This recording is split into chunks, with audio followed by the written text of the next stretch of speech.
everybody. Just so you know, your ACT scores are in. Go ahead and check your email.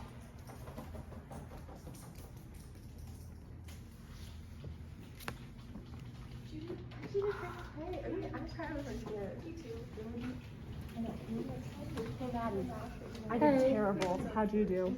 I didn't do as well as I wanted to. I got a 27. Oh, I got the same.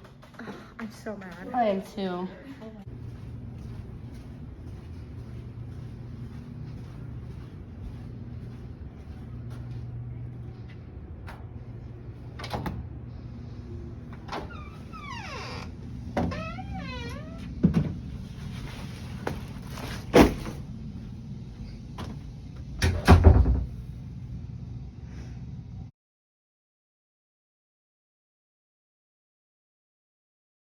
Most individuals within a school setting, teachers and students alike, have experienced the additional pressure caused by a narrow focus on standardized testing. Some primary concerns include school ratings, teacher evaluations, mental health effects, teaching to the test, and cultural bias. And so with that, we would like to propose a question. Could standardized testing be doing more harm than good? In order to answer this question, it's important that the original story of standardized testing be brought into the picture.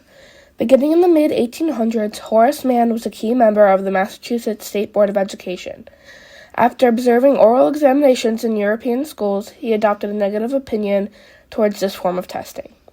Because of this judgment, Mann then decided to administer written examinations instead throughout Boston, and thus standardized testing was born. Mann preferred written testing for a few key reasons.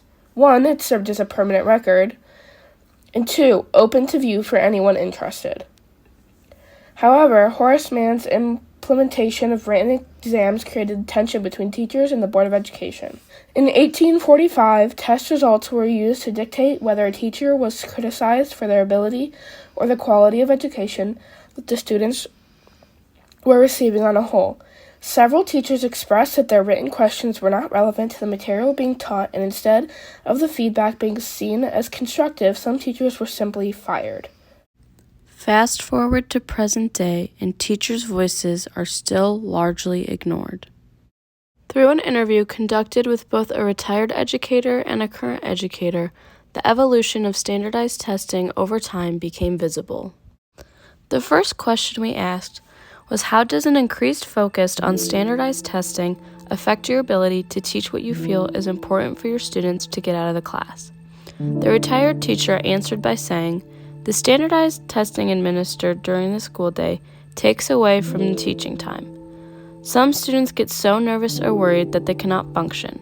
Some students think that only the standardized test matters, so they don't complete other work. And some teachers also get so hung up on their students having to do well on the test that they spend most of their time teaching on the test. I taught what we referred to as real-life courses, where students needed to use what they learned in their English, math, science, health, and other classes. So I would get upset sometimes when students were pulled out of their class with me for several days to do testing. There really is no easy answer to this problem. A current teacher was asked the same question, and they responded by saying, there are school districts that strictly teach the test. In my opinion, teachers should be following the Ohio State Guidelines for Content Standards in order to prepare students for standardized testing.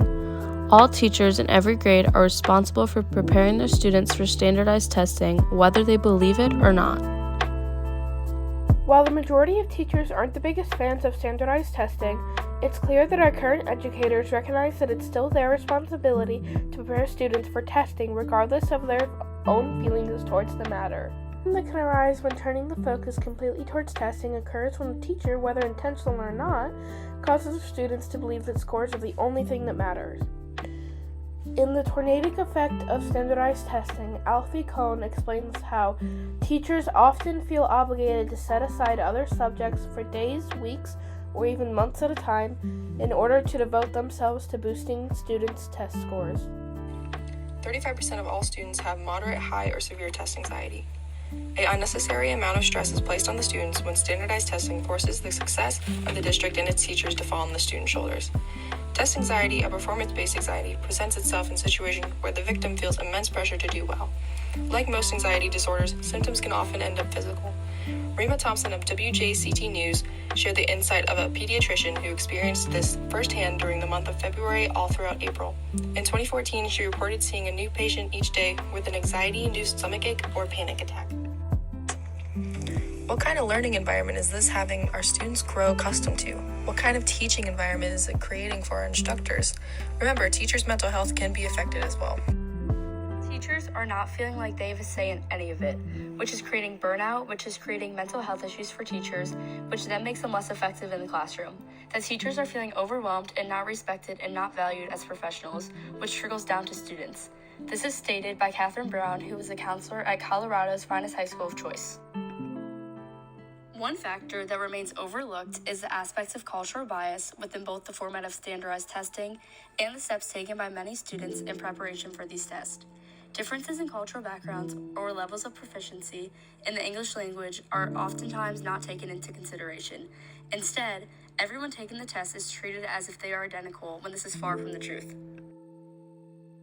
Cultural bias in testing exists when preferential treatment is given to members of one group over another, when members of one group know processes that members of another don't, and also when students are not provided with the same background information that they need to know.